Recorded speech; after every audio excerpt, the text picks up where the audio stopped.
Amen. At I hope na ihanda ang ating puso't isipan sa napakinggan po nating awitin. Amen. At I hope na excited na po tayo ngayong hapon. Amen. Amen. Lahat po tayo tumayo. Tawagin po natin ang magbibigay sa atin ng salita ng Diyos, Sir Joshua. Amen. Salamat po sa awitin. It's under the blood. Salamat sa mga testimonies. I hope pinagpala po tayo ng Panginoon sa mga napakinggan po natin. Amen. Are you happy this afternoon? Amen. Amen. Open your Bible, John chapter 6. John chapter 6. Pakipalit nga po yung mic.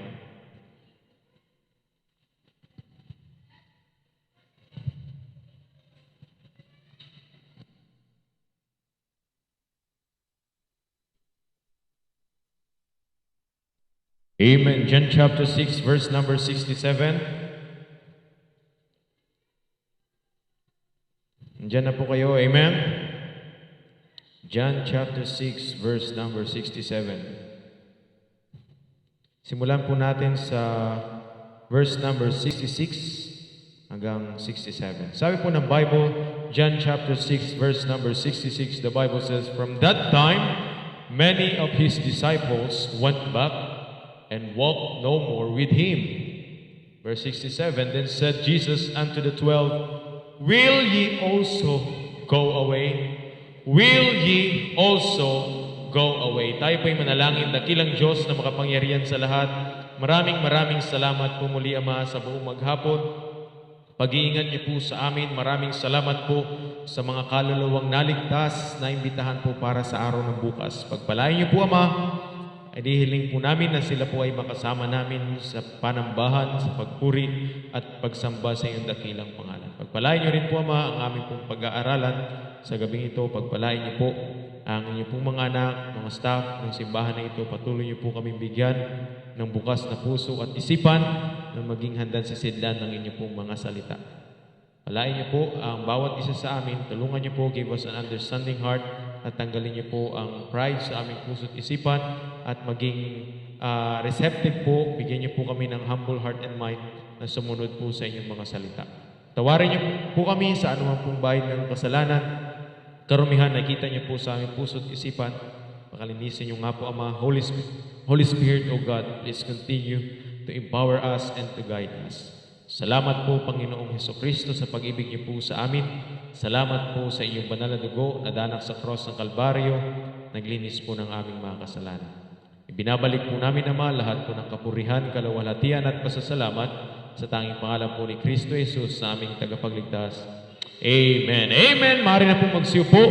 Ang sabi ng Bible in verse number 66, "From that time, many of his disciples went back." This is the time na ang mga disciples ng Diyos, this is after the feeding of the 5,000. So, ang Panginoong Hesukristo ay nagpakita ng miracle sa mga disciples, sa mga tagasunod ni Kristo. Nagpakita siya na siya ay nangaral sa mga tao, sa mga disciples, at mahabang oras siya ay nangaral, at alam ng Panginoon na yung mga tao ay gutom na. Kaya sabi ng Panginoon, sige, bago sila umuwi, alam kong gutom na itong mga to, lalo na mga Baptisto, alam kong gutom na ito, papakainin ko muna kayo. So pinakain sila, God fed them, God fed the 5,000 using 5 loaves and 2 fishes. So merong ginamit ng Panginoon na isang bata na merong daladalang tinapay, merong daladalang isda, and then pinakain yung thousands of people. Nakain lahat, mayroon pang sobra. And that is the miracle of God during those time. At pagkatapos nun, umalis si Kristo, and then hinahanap nila si Kristo. Si Kristo ay pumunta sa ibang lugar.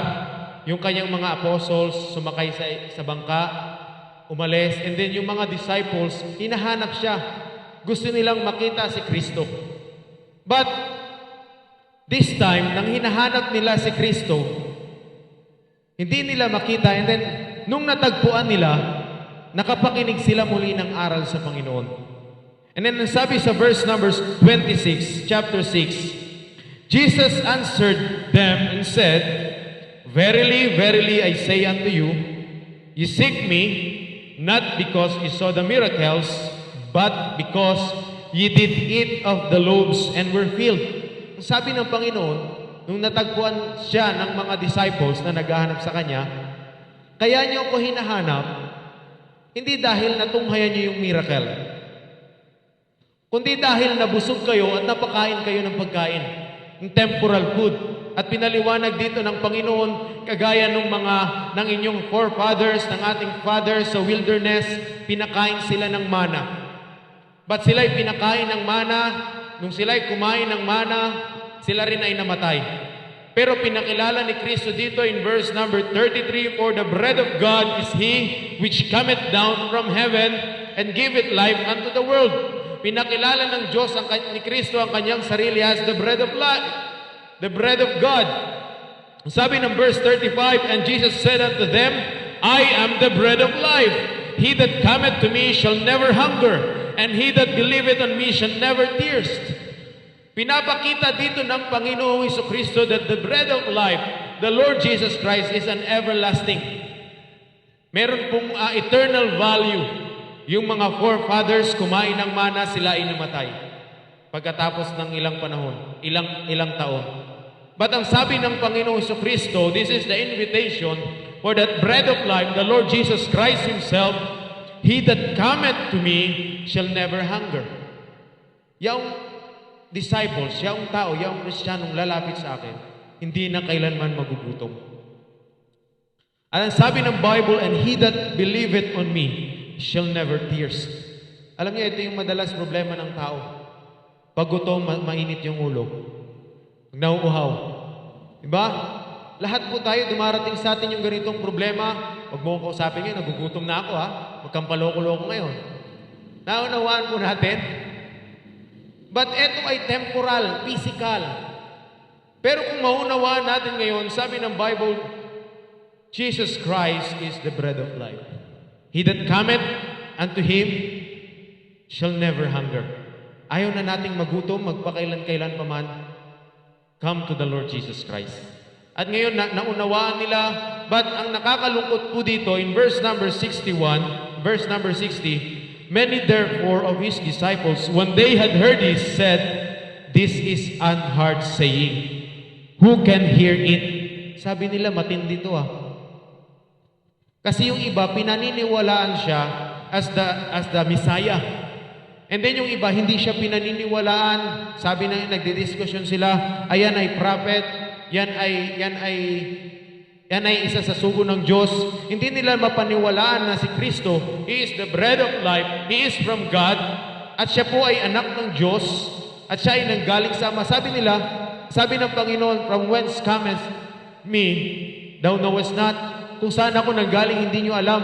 At sabi ng tao, kung saan siya nanggaling, hindi natin alam. Alam naman natin na anak to, di ba, ni Jose at Maria?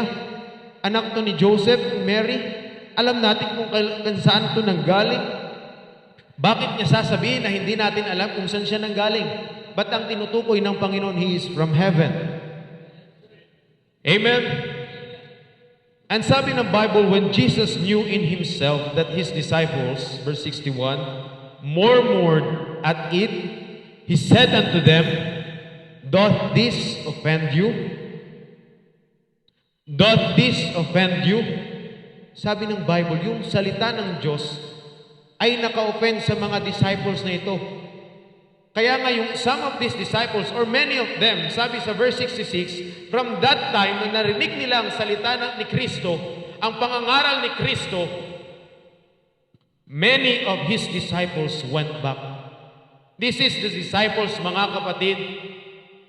Hindi sila ignorante, nakakapakinig na sila ng salita ng Diyos. Maaring sila ay followers of God, disciples. Tagasunod sila, nakapakinig sila ng aral ng Panginoon, napakinggan nila yung beatitudes ng Panginoon, the blessed attitudes ng Panginoon na tinuturo niya for the kingdom of heaven. Nakapakinig na sila, sumusunod na sila kay Kristo. But when this time come, na napakinggan nila yung masasakit na salita sa Panginoon, they got offended. Nasaktan po sila. At ang nakakalungkot, dahil sila ay nasaktan, many of them went back. Umalis. Lumayo and walked no more with Him. Ito yung nakakalungkot na bahagi sa buhay ng mga Kristiyano, even staff, brethren. Pagdating sa time na tayo ay na-offend na sa salita ng Diyos at ayaw na nating mapakinggan ang katotohanan ng salita ng Diyos, we are going backward. We are moving backward. And ang nakakalungkot pa, sabi ng Bible, walk no more with Him. Hindi na sila lumakad. Alam nyo, iba yung nag-stop ka huminto ka. Stop muna ako. Pero ito, talagang umalis sila. Lumayo sila sa Panginoon at hindi na sila lumakad kasama ang Panginoon. At ang nakakalungkod mga kapatid sa mga Kristiyano, even staff of this church, dumarating sa time na nag-iisip tayo na umalis, lumayo sa Panginoon when tayo ay nakakapakinig ng katotohanan na kailangan natin. Kaya hindi tayo lumalago dahil pag meron tayong problema, lumalayo tayo sa Panginoon. But salamat sa Panginoon, naririto tayo ngayon. Amen? We are hearing the word of truth. We are hearing the word of God. Masakit man ang katotohanan ng salita ng Diyos, pero tinatanggap natin. Of course, hindi tayo perfect. Dahil hindi tayo perfect, kailangan natin neto ng salita ng Diyos to guide us, to guide our footstep. Sabi ng Bible, Thy word is a lamp unto my feet and a light unto my path. Ang salita ng Diyos ay ilaw sa ating mga paa at tanglaw sa bawat landasin natin. Kaya kung meron tayong salita ng Diyos, napakapalad natin na malaya tayong nakakapakinig nito. Natututo mula sa prinsipyo, mula sa doktrina ng salita ng Diyos. The question this evening, this afternoon, brethren, why many of Christ's disciples went back and walked no more with Him? Bakit po? Bakit marami? Hindi lang po konti Marami sa mga disciples ng Panginoong Jesucristo, nakakapakinig sila ng katotohanan, pero nung sila ay nasaktan sa katotohanan, they walked no more with Him. They went back. The question is why? Number one, they focus on, number one, food than the miracle maker. They focus on the food than the miracle maker. Saan sila nakafocus? Sabi sa talata ating binasa kanina, sabi ni Kristo, "Ye seek me not because ye saw the miracles." Hindi niyo ako hinahanap dahil nakita niyo, natunghayan niyo yung miracles na ginawa ko, but because ye did eat of the loaves and were filled. Dahil sa pagkain, dahil sa tinapay, at dahil nabusog kayo, kaya gusto niyo kong hanapin. Naunawa po natin mga kapatid, kaya natin sometimes gustong sumunod sa Panginoon para pagpalain tayo ng Panginoon. Paano yung mga panahon na wala na yung pagpapala ng Panginoon at nakakaranas tayo ng trials of faith, tayo ba ay kagaya nila aalis at lalayo sa Panginoon? And that is the problem. Most of the time, lumalapit lang tayo. We are focusing on the food, the material things na tinatanggap natin mula sa Panginoon. But hindi natin nauunawaan, hindi natin pinagtuunan ng pansin kung sino yung gumawa ng miracle. Kung sino yung source ng lahat ng bagay. Kung kanino nagmula yung food, kanino nagmula yung shelter, kanino nagmula yung clothing, kanino nagmula yung ating buhay. Hindi tayo nakapokus sa miracle maker, but we focus on material things. That is the problem of these disciples. Why? They went back. Because they focus on the material things, on food, on finances. Yun po ang problema nila. Hindi nila nakita yung miracle na ginawa ng Diyos. Alam nyo, kung tayo ay nakatanggap ng miracle sa buhay natin, hahanap-hanapin natin ang Diyos sa buhay natin dahil dapat sa miracle na natunghayan natin. Dahil sa supernatural thing na ginawa ng isang supreme being na hindi kayang gawin ng tao. Dapat nating maunawaan na ang lahat ng bagay na meron tayo dito ay temporal.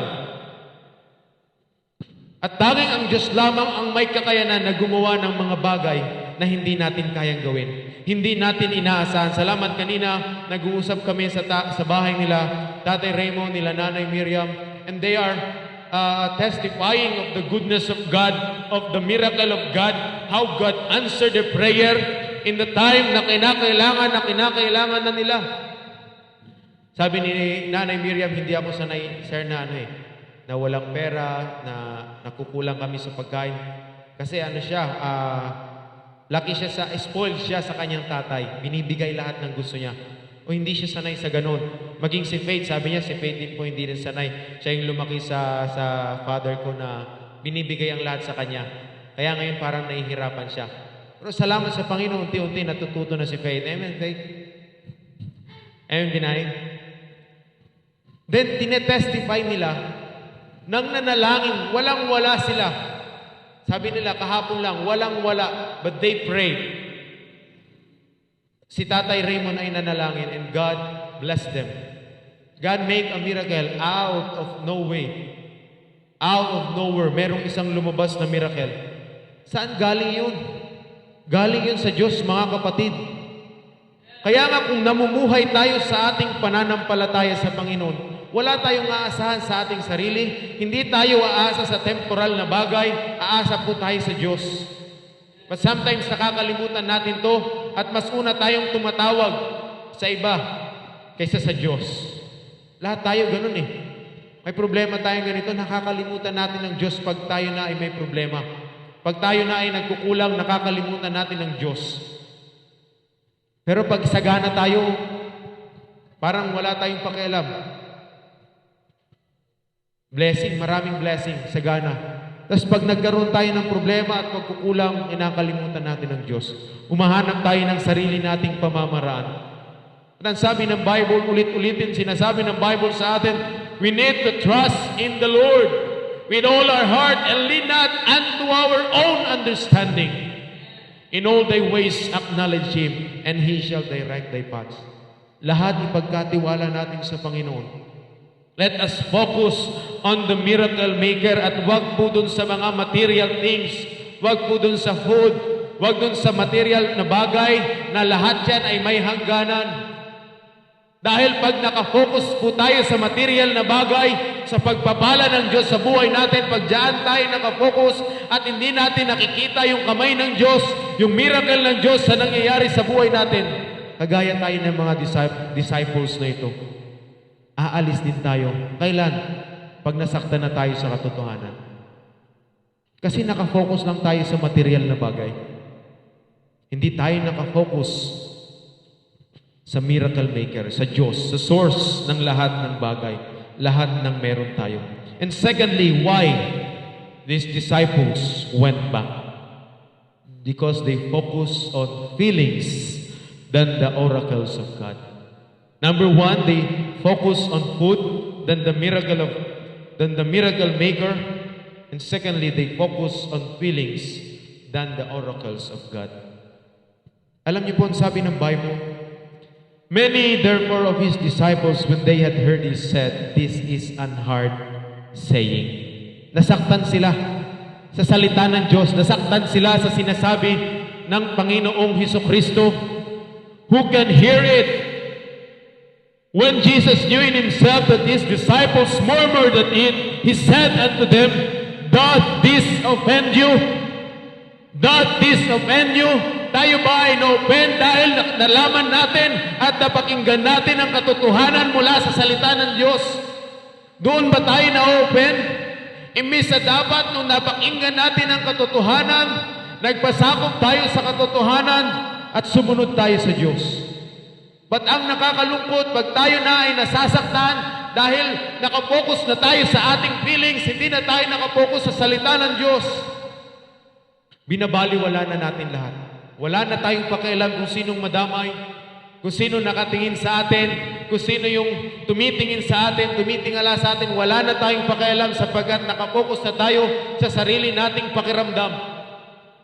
Kasi na-offend ako eh. Na-offend ako sa ginawa mo, brad eh. Kaya ako ganito ngayon, na-offend ako sa'yo. Mas nakaka-offend po tayo sa harapan ng Diyos. Sapagkat hindi natin kinonsider yung oracles of God, the Word of God, yung salita ng Diyos na napapakinggan natin. Kailanman hindi magkakamali po ang salita ng Diyos. Kailanman hindi magiging mali ang salita ng Diyos. Nung sinabi ng Panginoong Jesucristo na I am the bread of life, kailanman hindi nagkamali na si Kristo ang bread of life. Pero many of His disciples, nagalit sila at nasaktan sila sa sinasabi ng Panginoon na ako ay galing sa langit. Hindi naman nagsisinungaling si Kristo. At hindi nagsisinungaling ang salita ng Diyos sa atin. Kaya pag napakinggan natin ang katotohanan ng salita ng Diyos, huwag po tayong magalit. Pinipersonal na naman ako. Ako na naman yung sinasabi ni Pastor. No, wala pong personalan dito. Para po sa lahat ang salita ng Diyos. Para sa ating lahat. At magpasalamat tayo sa Panginoon kung naramdaman natin na personal ang dealing ng Panginoon. Pag nagsalita po ang pastor natin, pag nagsalita ang mga preachers, they are thinking of everybody, para sa lahat. But dapat ang ating mindset, it is for me, personal. Huwag na sabihin para sa kanya yan, para sa kanila yan. Personal. Amen, preacher, come on! Amen, pastor, that's for me. Amen. Tingnan mo na. Hindi para sa iba yan. Para sa atin yung napapakinggan natin sa salita ng Diyos. Ang pulpito na ito ay para sa lahat. But tayo as an individual na umupo at nakikinig tayo sa salita ng Diyos, it should be personal. Kaya magpasalamat tayo kung nararamdaman natin personal ang dealing ng Diyos sa ating buhay. Pinipersonal ako ni Pastora. Salamat, Panginoon! At natatanggap ko ang kailangan ko. Huwag tayong ma-offend. Ang problema pag nakakapakinig tayo ng katotohanan, na-offend na tayo. Ayaw na natin. Matwag po. Kailangan natin yun. Yun ang tutulong sa ating buhay. Yun yung gagamot sa ating pangangailangan, sa ating problema, sa ating buhay. The Word of God. Ang sabi ng Bible sa Hebrews chapter 5, verse number 12. Hebrews chapter 5, verse number 12, for when for the time ye ought to be teachers, ye have need that one teach you again, which be the first principles of the oracles of God, and are become such as have need of milk, and not of strong meat. Pag tayo po yung isang Kristiyano, pag nakakapakinig tayo ng salita ng Diyos at meron tayong dull of hearing, meron tayong itching ears, meron tayong mananakit sa ating tenga, at na-open tayo sa ating napapakinggan, ayaw nating tanggapin yung meat, kinakailangan nating bumalik sa first principle ng oracles of God, ng salita ng Diyos, na magkaroon tayo ng desire the sincere milk of the Word of God, that ye may grow thereby. Paano tayo magkakaroon ng momentum of growth kung darating tayo sa time na yung mga bagay na okay sa atin, pumapabor sa atin, napapakinggan natin, ginugusto natin mga kapatid, but when the time comes na napapakinggan natin ay against na sa ating kasalanan, inaayawan na natin. Paano tayo lalago? At ang mangyayari po mga kapatid, aalis tayo. Alam niyo po ang sabi ng Bible sa Hebrews chapter 4 verse number 12, for the Word of God is quick and powerful and sharper than any two-edged sword, piercing even to the dividing asunder of the soul and spirit and of the joints and marrow, and is a discerner of the thoughts and intents of the heart. Ang salita po ng Diyos ay makapangyarihan at tumatagos sa ating puso, sa ating isipan. Kaya magpasalamat tayo kung nararamdaman natin ang salita ng Diyos, dahil meron pong inaayos ang Diyos sa ating buhay. Ayaw ng Diyos na mapahamak tayo. Ayaw ng Diyos na tuluyan tayong masira. And God is doing something in our life. Patuloy siyang kumikilos sa pamamagitan ng kanyang salita at patuloy itinatabas yung masasama nating pag-uugali. Tayo ay hinuhubog ng Diyos unto a perfect man. Inaayos po tayo ng Diyos para tayo po ay lumago at para tayo ay mag-mature. Salamat sa Panginoon na meron pong salita ng Diyos makapangyarihan. Kaya pag napakinggan po natin ang salita ng Diyos, sapagkat yan po ay matalim at tayo ay nasasaktan, mahalin po natin ang salita ng Diyos. Pasalamatan po natin yan at wag po tayong ma-offend. Sabi ng Bible, Psalms 119 verse 165, great peace have they which love thy law, and nothing shall offend them. Meron tayong dakilang kapayapaan, tayo na nagmamahal sa salita ng Diyos, at walang sino man na makaka-offend sa iyo, walang sino man na makakapagpaalis sa atin sa gawain ng Panginoon, walang makakapaglayo sa atin sa Diyos, sapagkat tayo ay merong pag-ibig sa salita ng Diyos. Minamahal natin ang salita ng Diyos. Nasasaktan man tayo mga kapatid, tinatamaan man yung ating pride, tinatamaan man yung ating kasalanan, pero dahil ito ay salita ng Diyos, minamahal natin dahil alam natin na ito po ay para sa atin. Amen. Great peace have they which love thy law, and nothing shall offend them. Walang makaka-offend sa atin kung nagmamahal tayo sa salita ng Diyos. At bakit po mga kapatid, etong mga disciples na ito, na patuloy nilang napapakinggan, direkta nilang naririnig ang salita ng Diyos, nakita pa nila ang miracle ng Panginoon sa kanilang buhay, pero na-offend pa sila. Nakakalungkot po yun. Ang nakakalungkot sa Kristiyano, niligtas ka ng Panginoon, niligtas tayo ng Panginoon, nakita natin yung pagkilos ng Diyos sa buhay natin, kung paano tayo unti-unting inaayos ng Diyos, kung paano unti-unti ina-arrange ng Diyos yung ating buhay, kung paano tinatanggal ng Diyos yung hindi natin kailangan, at nakita natin yung pagpapala ng Diyos, paano tinuwid ng Diyos yung ating direksyon.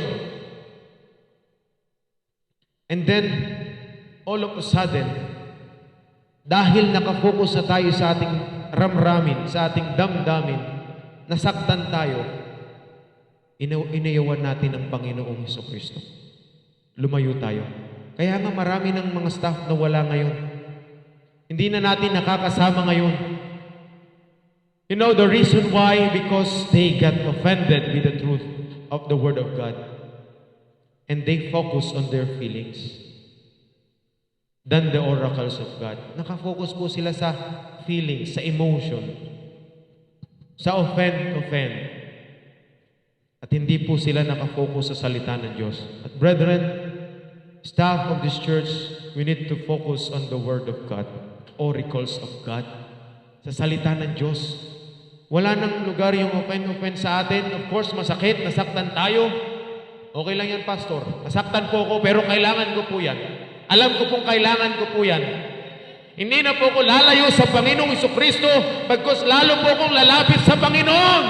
Kasi alam kong kailangan ko yan. Ang Diyos po kahit wala tayo, Diyos pa rin siya. Pero ang tao, tayo pag wala ang Diyos, you're nothing. Wala na tayong kwenta. Salamat sa Panginoon. Salamat sa salita ng Diyos. We have the Word of God.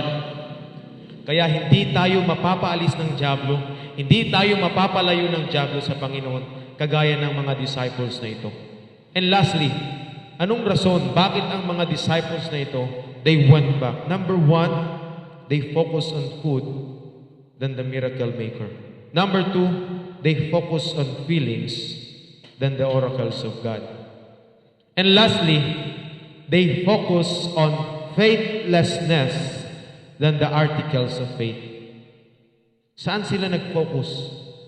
Unbelief. Faithlessness. Than the articles of faith. The word articles, it means the fundamental or basic belief. Yan po yung ating pananampalataya. Yan po yung doktrina. That is mental conviction of the truth. That is the set of truth ng salita ng Diyos na ating napapakinggan, yung prinsipyo, yung katuruan na ating tinatanggap, the Baptist faith, yung pananampalataya na pinanghahawakan natin, that is the articles of faith, at dapat yan po ang panghawakan nating patuloy. Let us hold fast the profession of our faith without wavering. For He is faithful that promise. Tapat po ang Diyos na nangako sa atin, kaya't panghawakan natin ng mainam ang ating pananampalataya at huwag tayong kagaya ng mga disciples. They focus on faithlessness of unbelief. Isay po ng Bible sa talatang ating binasa, John chapter number 6. In verse number 64, the Bible says, "But there are some of you that believe not." For Jesus knew from the beginning who they were that believed not and who should betray Him. But there are some of you that believe not. Ang sabi ng Panginoong Jesucristo, pagkatapos niyang mangaral sa mga tao, at pagkatapos niyang expose yung mga disciples na na-open sa Kanya, ang sabi ng Panginoon, sapagkat marami sa inyong hindi naniniwala, hindi nananampalataya. Alam niyo po ang problema ng tao, kaya siya napapahamak, kaya ang tao ay mapapahamak sa impyerno because of unbelief. Ang problema ng tao, maging problema ng mga Kristiyano, kaya tayo napapahamak, napupunta tayo sa lugar na hindi natin dapat kalagyan, because of unbelief. Ayaw natin paniwalaan yung prinsipyo ng salita ng Diyos. Ayaw nating paniwalaan yung ating pinaniniwalaan, yung ating pananampalataya. Ayaw natin. Kaya napapahamak po tayo. And this is their problem. At wag nawa maging problema ng bawat isa po sa atin. Sin of unbelief. Hindi sila naniniwala. Napakinggan na nila ang katotohanan. Napakinggan nila yung giver of life, the bread of God, the bread of life, the Lord Jesus Christ Himself. Kasama nila, napapakinggan nila ang salita ng Diyos, pero hindi pa rin sila naniniwala. Nakita nila yung miracles ng Diyos, pero hindi pa rin sila naniniwala. At alam ng Diyos na marami sa kanilang hindi naniniwala. At alam rin ng Diyos sa panahon natin ngayon, kung sino sa atin ang hindi naniniwala sa katuruan ng salita ng Diyos. God will expose you someday kung hindi tayo maniniwala sa articles of faith, sa ating pananiniwalaan. Nakakalungkot po mga kapatid, even in our mother churches, meron pong mga lumalabas na mga mananampalataya at the end of the time, sa tinatagal nila sa simbahan, hindi nila pinanghawakan yung ating katuruan, hindi nila pinanghawakan yung Baptist faith, at nagkakaroon sila ng bagong doktrina sa kanilang kaisipan. Alam ko nabanggit dito ni Pastor Rick, yung isa sa graduate, nagtapos ng Bible School sa atin pong Bible College. Isang tatay na matapos siyang magtapos sa Bible College, iniwanan niya yung pananampalataya, iniwanan niya yung doktrina na pinanghahawakan ng college, iniwanan niya yung doktrina, iniwanan niya yung articles of faith na pinaniniwalaan ng simbahan. At pinanghawakan niya yung isang maling doktrina na galing sa bulaang propeta. Nakakalungkot po. At kayo, makinig kayo ngayon, even kayong mga bata, kung hindi kayo makikinig ngayon pa lang, even tayong mga adult, kung hindi natin seseryosohin yung pakikinig natin, at hindi natin seseryosohin yung pananampalatayang meron tayo, darating sa time na aalis tayo kagaya ng mga disciples, kagaya ng isang father na yun, umalis, binitawan niya ang kanyang pananampalataya dahil hindi niya naunawaan ang katotohanan ng meron siyang pananampalataya.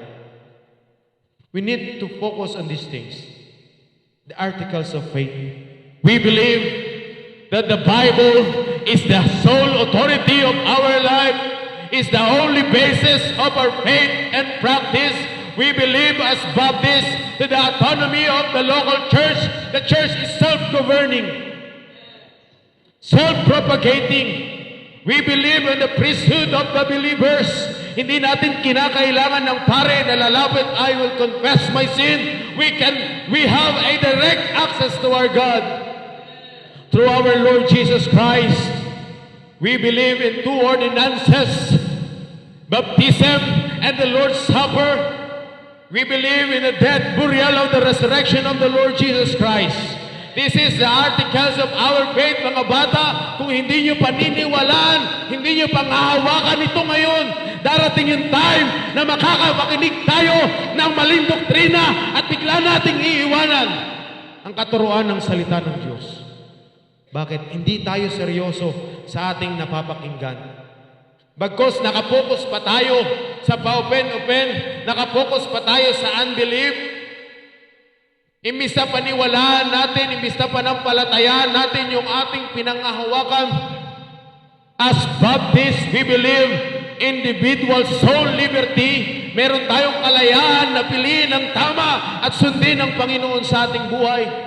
As Baptists, we believe in the separation of the church and state. We are separatists. We are separated. We are sanctified. We are set apart from this world, brethren. Inalis tayo ng Diyos sa mundo. Inilagay tayo sa gawain ng Panginoon para mas-sanctified, para gamitin niya. And faithfully. We believe in two offices. Baptist people. Kayo po ang kausap ko. Amen? Baptist people. Amen? Parang hindi kayo clear na Baptist kayo. Makinig po kayo ng maigi.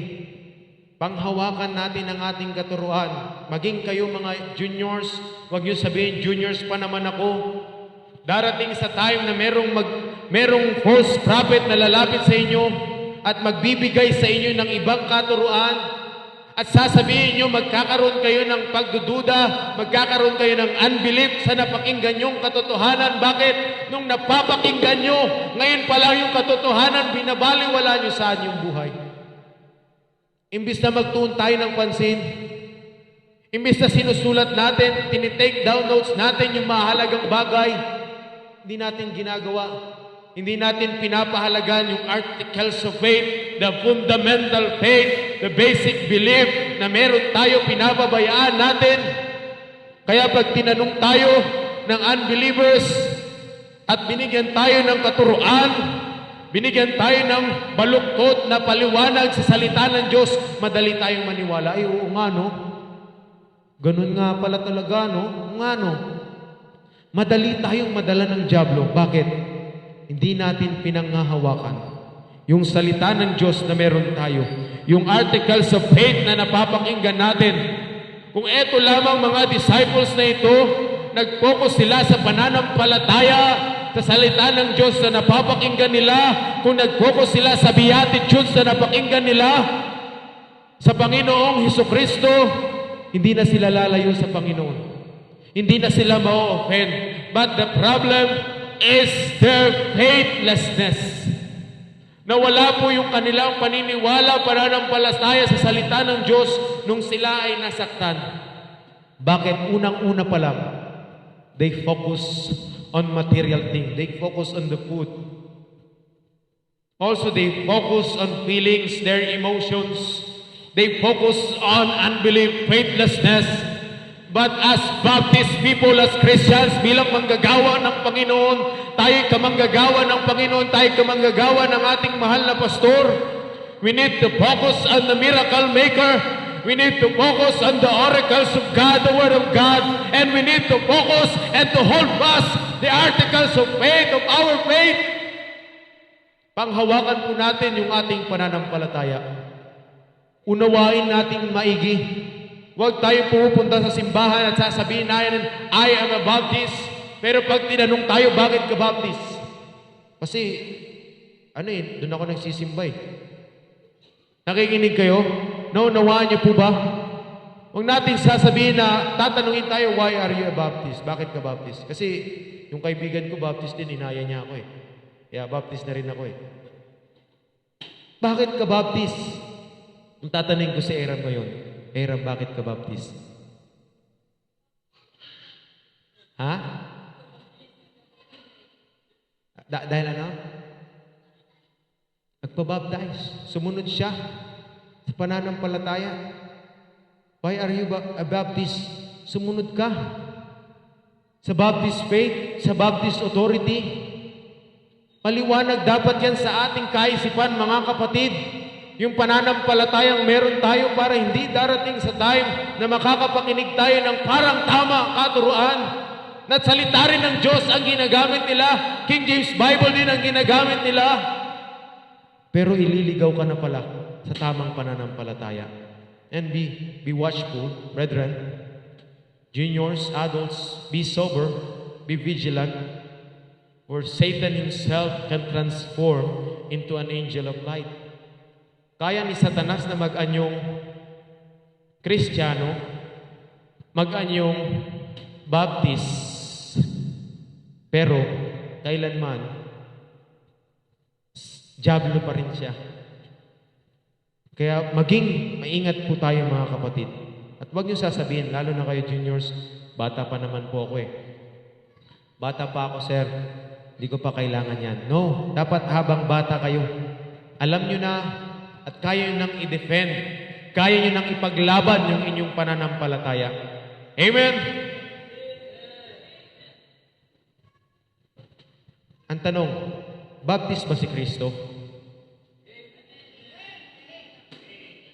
Paano mo nasabi? Jumong. Paano mo nasabing Baptist si Kristo? Bakit? Ikaw, Alvin, paano mo nasabing Baptist si Kristo?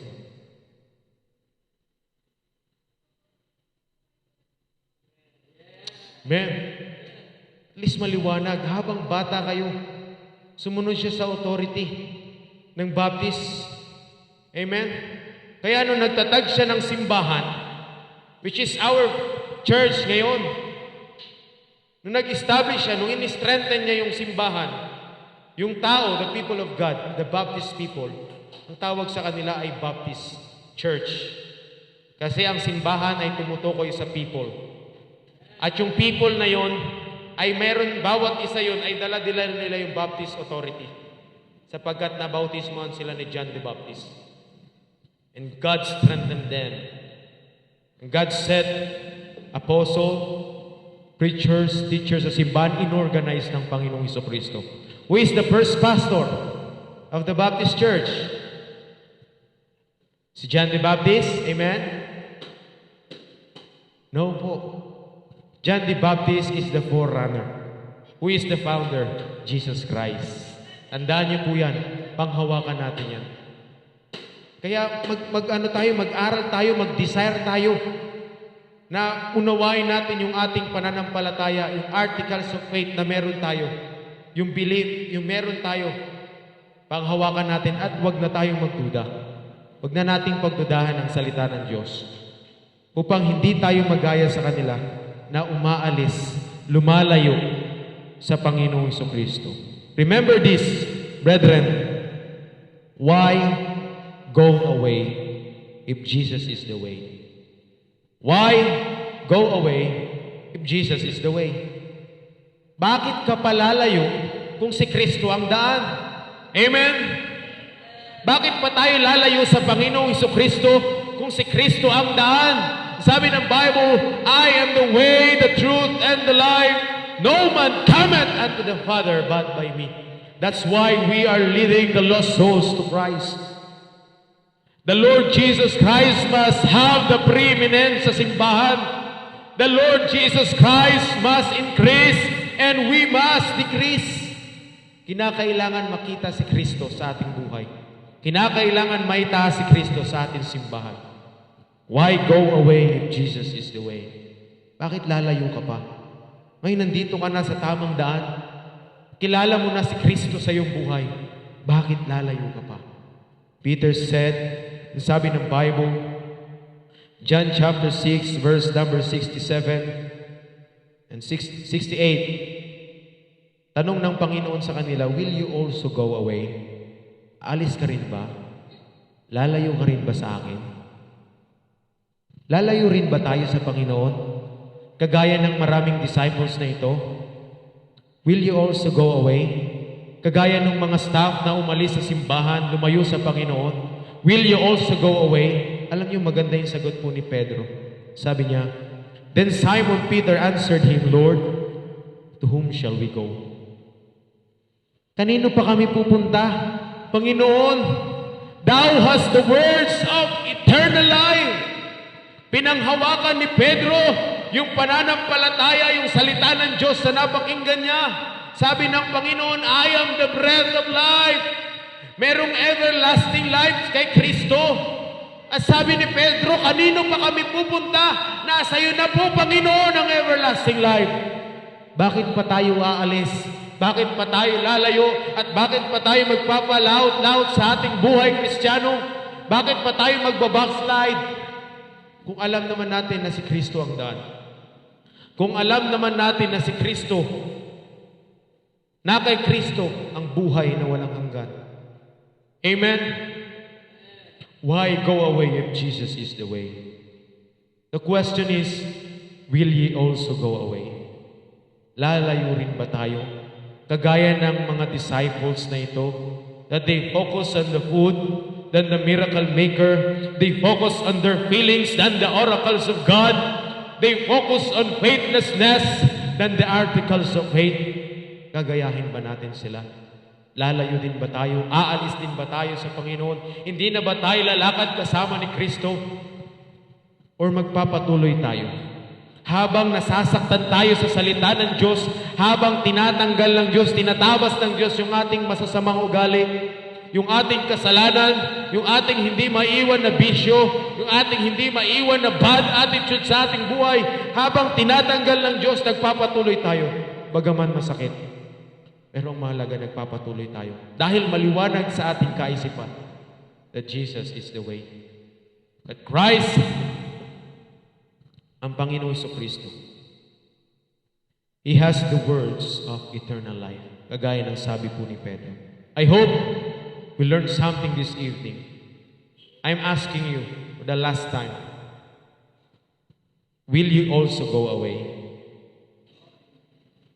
Will you also go away? No, sir. Amen. Salamat po sa inyong kasagutan. At dapat yun din yung kasagutan natin, kagaya ni Pedro. To whom shall we go? Kanino pa tayo lalapit? Kanino pa tayo pupunta? Sa mundo? Sa barkada natin? Babalik tayo sa bisyo, babalik tayo sa alak, babalik tayo sa sira at magulong buhay. Samantalang ino-offer ng Diyos sa atin, pinakita na ni Kristo sa atin, ang buhay na walang hanggan, masaganang buhay, abundant life na meron kay Kristo. Maligaya ang maglingkod kay Kristo. Salamat po sa salita ng Diyos. Salamat na nakilala natin ang Panginoon Kristo, that He is the bread of life that is able to give us an everlasting life, the words of eternal life. Tayo po lahat ay tumayo, tayo po ay manalangin. Kilang Diyos na makapangyarihan sa lahat, maraming salamat po muli, Ama, sa natapos po na pag-aaral ng inyo pong mga salita. Bless your people, bless your staff, O God. Palain niyo po ang bawat isa sa atin. Mangusap po kayo, patuloy niyo po kaming convict ng inyo pong mga salita. Help us to grow. Huwag niyo pong ahayaan na kami po ay mag-focus sa material na bagay, mag-focus sa aming emotion, mag-focus sa unbelief. Help us to focus on you, God. At magpatuloy kami na lumago sa aming pananampalataya sa inyo. Maraming salamat po sa kabutihan at katapatan niyo sa aming buhay. Kausapin niyo po ang iyong mga anak sa gabi ito. Patawad po sa lahat ng aming sala at ito po ang aming dalangin. Papurit pa sa salamat, binabalik po namin kay Kristo Jesus na aming tagapagligtas. Amen. Saan man pong bahagi ng mensahe tayo kinausap ng Panginoon, lumapit po tayo sa Panginoon at manalangin po tayo.